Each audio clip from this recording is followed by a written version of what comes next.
So here we are, the brand new Lamborghini Urus. Now this is quite an occasion. I feel incredibly privileged to be sitting in this car so early.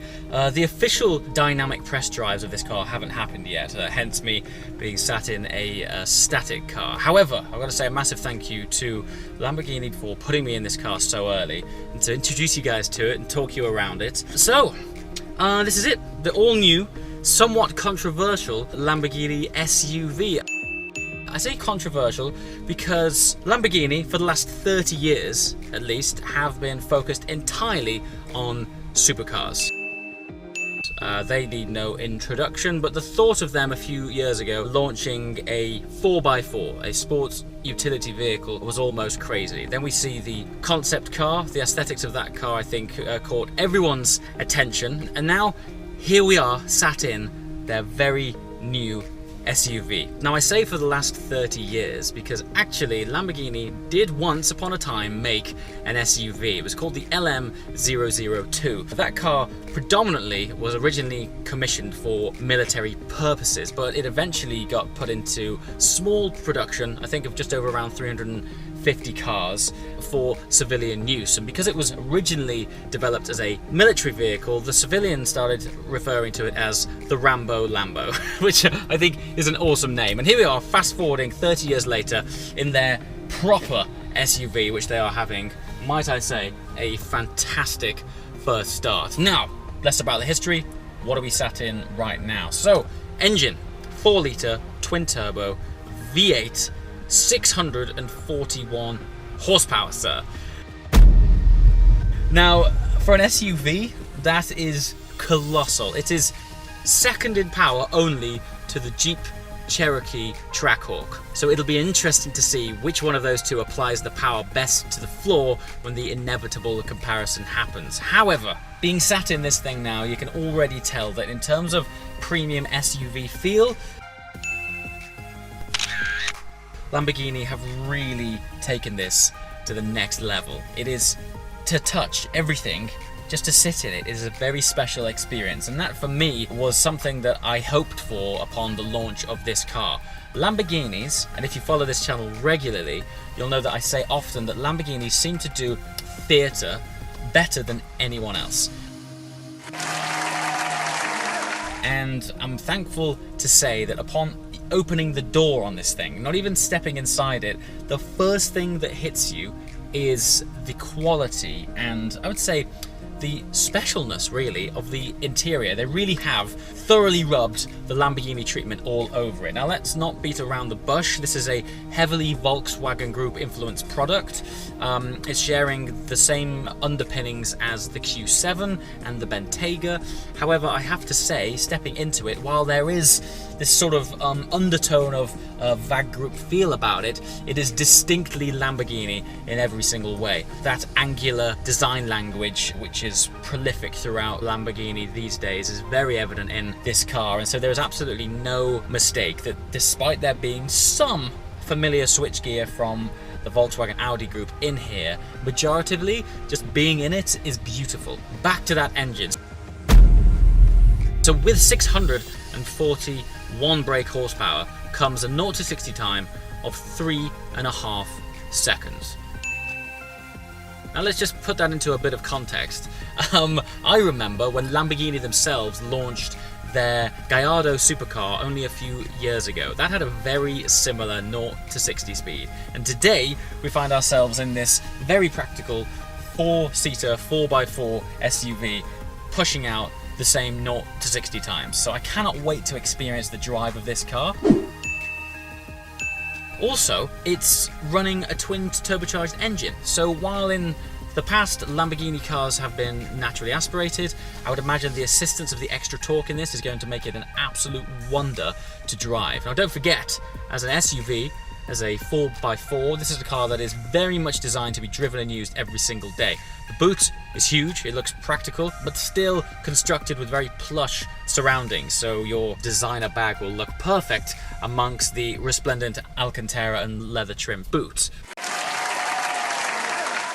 But what is unique about the Urus, which I can't talk about with confidence yet because I haven't actually driven it, but the idea of this car and what sets it apart is the fact that Lamborghini are claiming that it is as good in the sand dunes as it is on a dynamic handling road. So the idea is that you can take this thing off-roading, plow it through the desert, do all of your practical utility functions that cars like this are typically all about, but then, dare I say it, you could take it to the track. Now don't get me wrong, this isn't a track car by any means, but Lamborghini are saying that they have blurred the lines between practicality and sportiness. So to be able to experience that, it's going to be a wonder. Now I don't doubt it. In this day and age, I'm jumping into supercars, never mind SUVs that are reverse engineering that very process. There's supercars that you look at on paper and they're over 700 horsepower and their 0 to 60 times are in the 2.5 second region, and you spend time in them and you could daily them. So if Lamborghini have taken that concept and done it the other way around and taken a platform that is dailyable, a very practical and plush inside, but you can flick a switch and it turns into a raving performance animal, I'm all for that. Now, speaking of performance, despite the fact that the underpinnings of this car are based on Volkswagen's MLB platform, which is the Bentayga, the Q7, the Porsche Cayenne, obviously Lamborghini have applied their own tuning to it, and they are promising that this thing is going to outperform all of those cars, which is something I guess you would expect, but it's nice to know that they're putting a lot of emphasis on performance to still reinforce the Lamborghini heritage. So, of course, 4x4. However, the fun doesn't stop there. It has a locking center diff, which is able to send up to 70% of the torque to the front or up to 87% to the rear. So maybe we're going to be seeing these SUVs going a little bit sideways at some point. Who knows? I just can't wait to experience it personally behind the wheel. Aesthetics. Of course, the majority of people so far have only seen videos of this car online, pictures, etc. I'm so happy to say that in person, the sculpture is awesome. It looks fantastic. It has a lot of presence, and right now we are in the world's largest Lamborghini showroom out here in Dubai, and even in this environment, which makes you a little bit jaded, it is still a wonder for the eyes. But I would imagine that when you plonk this thing into the reality of the roads, it's going to look absolutely stunning. Now, I think the wheels that this is currently sat on are the 22-inch, which look fantastic, but there is also going to be the option of a 23-inch wheel, which are going to fill those arches beautifully. I'm not sure how much that would compromise the ride quality. However, this does have air suspension, so maybe it's going to be calibrated with those 23-inch wheels in favor, and it'll still ride as supple as you might hope for. Let's talk about the interior. So one of the standout features in this car is what I've started referring to as these control cylinders. Cylinders obviously because aesthetically they look like these two drums, but this is where you engage the iconic flip switch like you're in a fighter jet, hit that engine start button and the car is coming alive, and it then gives you access to all of these different driving modes. Now, I'm not sure I've ever seen so many driving options in a car before, but let's just go through them. We've got Strada, Sport and Corsa. These are modes which you're familiar with in Lamborghinis such as the Huracan and the Aventador. The important thing is, despite the fact that we have already seen Corsa in Lamborghinis before, it's very cool that it is still in this car. So Corsa is typically Lamborghini's more hardcore focused driver's mode in the Huracan and in the Aventador. The fact that it's in their SUV is a massive tick in my box, because it says basically that this thing still has a mode that is very biased towards it, grabbing it by the scruff of its neck and exploiting what that fantastic engine and drivetrain is all about. However, then things start to get interesting, and this is where this new realm of Lamborghini, which we've never seen before, opens up new driving experiences. So you've got Sabia, Terra and Neve. And also we have 3 brand new modes never seen before in a Lamborghini: Sabia, Sand mode, Terra, Earth mode, and Neve, forgive my poor pronunciation of Italian, but essentially snow mode. So this thing's breadth of ability on one cylinder here has 6 different driving modes on one option. So it's going to be crazy to see the breadth of ability this thing has when it's out in the real world. Now, one other important thing to mention about the Urus platform as a whole that hasn't really been touched upon too much is that we know that the Urus is going to debut Lamborghini's first ever hybrid system. Now, this car doesn't have it. The launch car will not have it, but eventually Lamborghini will debut their first hybrid in the Urus. So not only is this a significant model because it's their first, I would say, proper attempt at an SUV, but for the future of the brand, it's probably going to be their most purchased car ever. I know they've had to effectively double the size of their factory to cope with the demand of this car already. There's a distinct waiting list. I think out here is about 18 months, maybe even 2 years.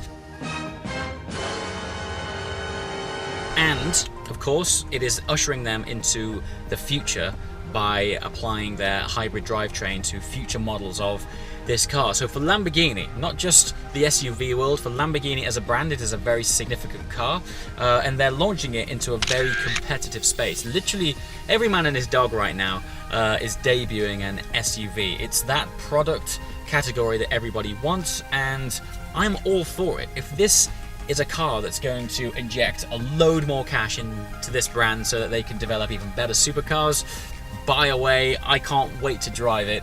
Aesthetically, I think it looks fantastic. I'm really hoping that despite this being a more conservative vehicle in the Lamborghini family, I'm really hoping that some people just go crazy on them and spec some of the wild colors that are currently in the Lamborghini palette.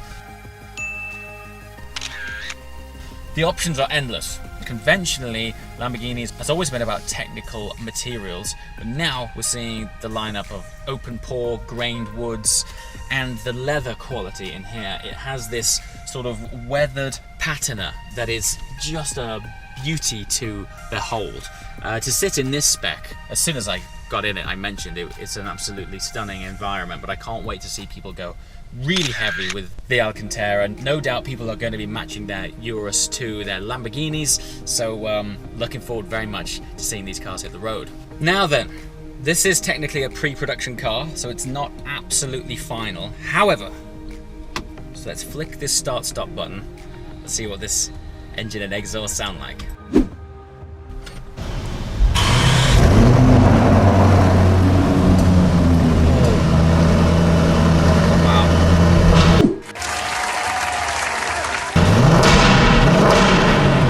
Yes, I would like one. As always, guys, thanks for watching. I'll see you next time. Ciao.